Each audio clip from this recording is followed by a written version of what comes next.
here, but she'll be back. She has no choice. All right, so we have talked through 2 of our quadrants already, right? We've talked first about our active people and our reserved people and our task people and our relationship people. And then we got into the D's, which are our task and active. And then we got into our I's, which are our active and relationship. And now we're going to go reserved. All right, now we're going to the bottom. Now, not in a negative way, not in a negative. That's for my reserved friends. But we're going to start talking now more about the reserved quadrants. And so first we're going to stay with our relationship side. We're going to talk about our S's. Now, the thing about our S's they are steady. They are stable. Sometimes can come across even as shy because they don't really engage easily. And they make up about 40% of the population. So almost half the people you meet will have some type of S in them, right? And so they are really, it's important to understand S's because quite frankly, they are the ones that make the world go round. They are the ones that make sure we feel good and they get the stuff in their own way done. And so they love being in the background. In fact, there was this woman that worked for me. She did an amazing job, and she put this whole big thing together for me. And so the leaders were there, and there were probably about 15 leaders. And I said, hey, by the way, because they're like, wow, this was a great event. I said, yeah. I said, hey, and big thank you to this person. Without her, this thing would not have happened. Man, so appreciate you. Let's give her a round of applause, right? Yeah, and I'm like, all right, that's good, because what am I? I'm an I, and I love affirmation like that, right? So afterwards, she comes up to me. She says, if you ever do that to me again, I quit. I'm like, well, that was not the desired effect, right? Because I knew what I would want, but that did not motivate her. So the next project came up. I learned, right? And I said, hey, I wrote a card and a thank you note and gave her a gift card for her and her husband to go out and say, hey, I know how hard you've been working and just go out on me and just really appreciate you. She's like, oh, it was so sweet. Thank you. And that's what she wanted. Didn't want anybody to know what part she had in that. In fact, for her, that they didn't know she had a part meant she did her job well. So being aware of that is important. So S's basic mantra is, let's gain trust so we can move forward. They want to gain trust. The I wants to have fun. The S wants to gain trust. They want to make sure we're connected at a deeper level, that these roots are starting to form. They desire a consistent environment. They don't need nor want change. If this is the way it works, let's keep doing that. We don't need change for change's sake.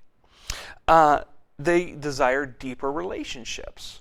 They won't have a lot of relationships, but boy, the relationships they have, you may talk to people and go, oh, I've had this relationship goes back to elementary school. I mean, I've been with this person, she was maid of honor, he was my best man, and we were at each other's da-da-da-da, all this stuff, right?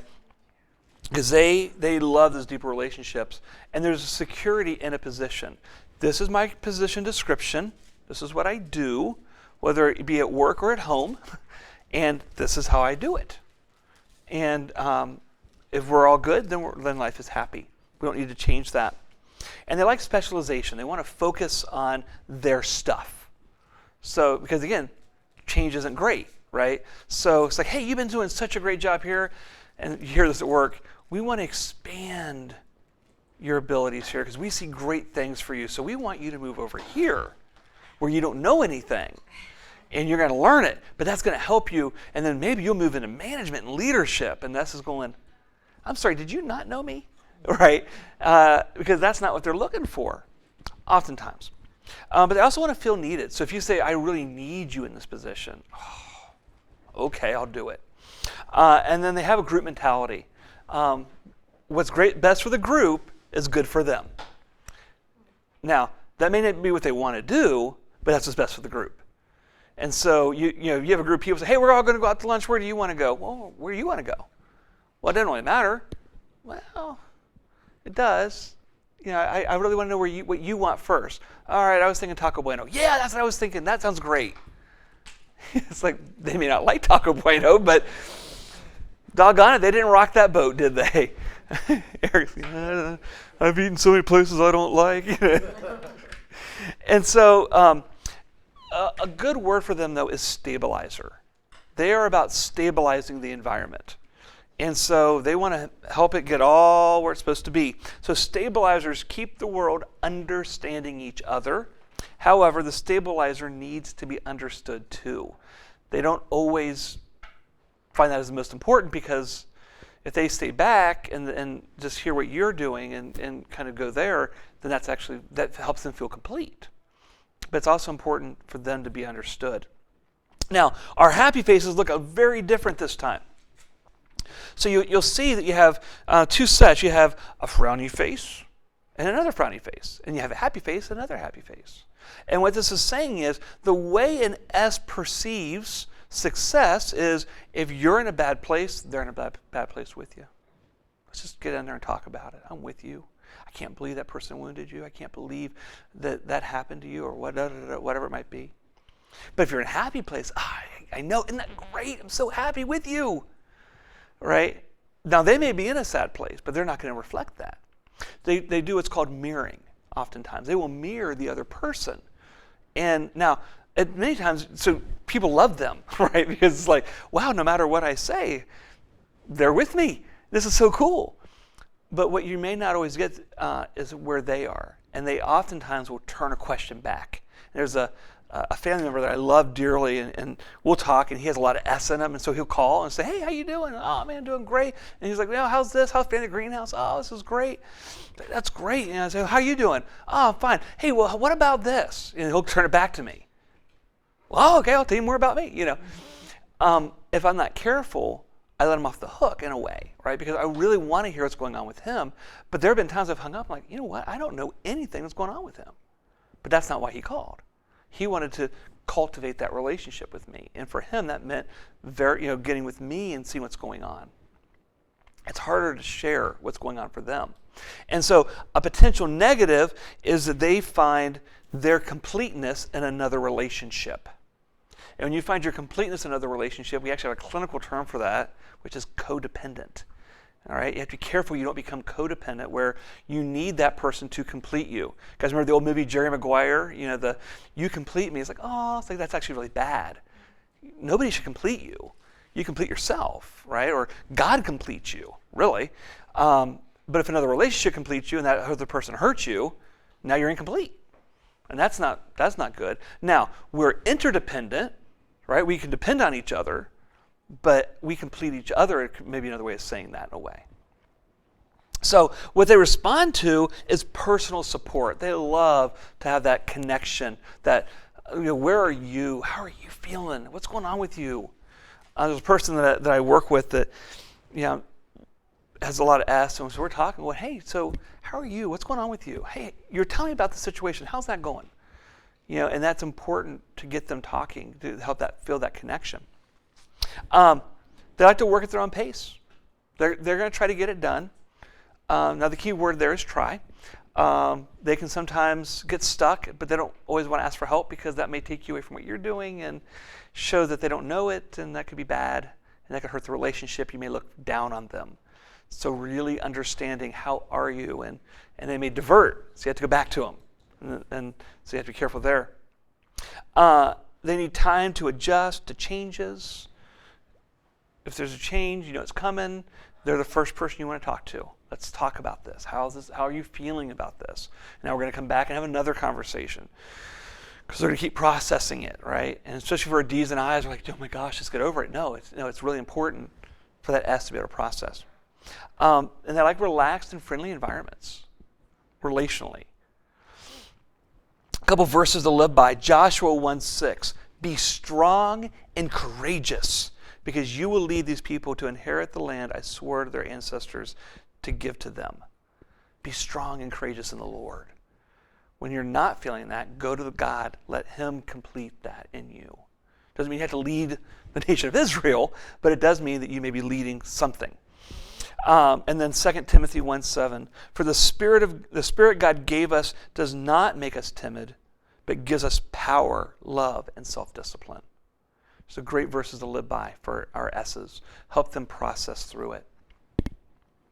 A couple of biblical examples. Moses.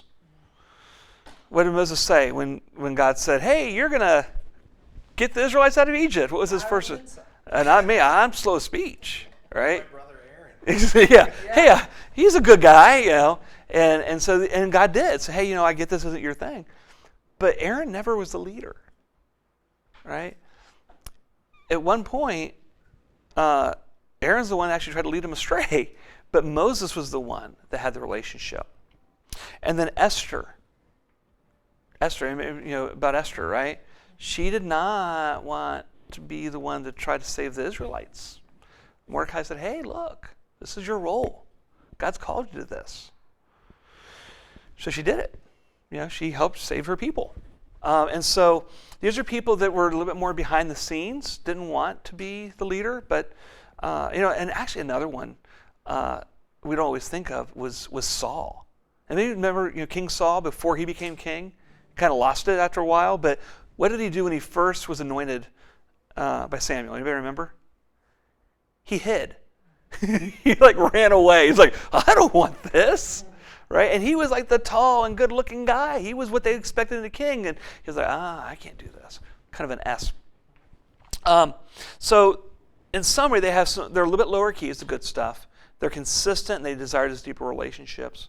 Bad stuff, they tend to be more dependent, kind of be spectator and indecisive because they don't want to rock that boat. Who here knows any S's? Two of my very best friends are S's. Two of your very best friends. Yes. And you love them because they listen to you, don't they? I love them to listen to them, but they make me crazy because they won't decide on things. Yep. And that they, I expect them to be like me because we're the actives or that side of the quadrant. Yep. The people side, but they're not. They're not. And it drives me crazy. And I'm spending the weekend with them. Yeah, that'll be some fun blog. Yeah. Actually, I want to do some disc stuff with them. There you go. We're there together. Help them understand how they can be more like you. No. Exactly. No, Spoken like an I. Yeah, but I know what you mean. They're different. That's good. Yeah. Okay. They are good. Yeah. We've That's been good. friends for 30 years. Wow, that is impressive. Yeah. Others, other S friends or people you work with. What do you like about them? I love how my S friends are there for me. I mean, if I'm going through something, they're not going to try to cheer me up too quickly. Mm-hmm. They're just going to be there with me. I like that. Because I'm already hard enough on myself that I should move on and get over it. And they just let me be. That's great. Yeah. Good. What else? What else do we like about S's? How about their emotional? How they try to connect with people. See that in their friends that are S's? They feel good? We have nothing to say about S's. I don't know. It's a little uncomfortable, to be honest, because I'm all task. From what you're saying anyway, I feel like I'm DC. And so S's make me uncomfortable because it's like they really just care about the relationship so much. I'm like, don't you want to get something done? Yeah, and they are, though. They do get stuff done. Well, no, they're getting that relationship done. Yeah. Well, yes. Yeah, and those are the people, where I's try to make you happy, S's are going to get down there with you. And so if you don't really want to be cheered up, S's are who you want to talk to, right? It's like, hey, you can talk to them because they care about you. They're going to be down the muck and mire with you. D's don't want to talk about it. And D's definitely don't want to. D's aren't going to go to an S because those are opposite quadrants too, and we'll look at that here in a moment. But opposites are the hardest ones to connect. So D's and S's. So 10% of the people struggle to connect with about 40% of the people, right? Specifically. What about some negatives of S's? What have you found? Don, you share a little bit about sometimes they just, yeah. If you're, for an example, I'm doing a program with my S friend, right? And we both started together. Well, she's already dropped, and and I'm like, really?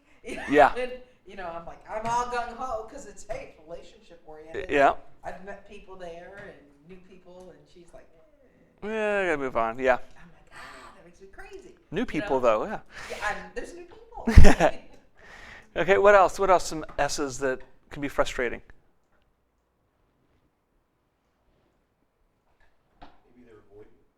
Avoidant, yeah. You don't know what's going on with them. Is that what you mean? Yeah. Yeah, they're not really into confrontation. Not in a confrontation. Yeah, they're gonna, the idea of fight or flight. It's flight. There's no flight. Why would I even talk about fight? Why would I do? No, yeah.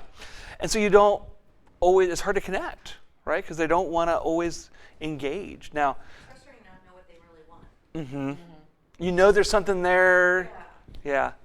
They can tend to be maybe almost passive aggressive at You're times. trying to figure it out, and you seem to fail every time. It's like, well, tell me what you want then, because I'm trying. And I don't know what to do Thinking that here. movie Runaway Bride, how she doesn't know how to Yeah. Yeah. Runaway bride. Yes. So figure out the eggs. Figure out what you want. Yeah.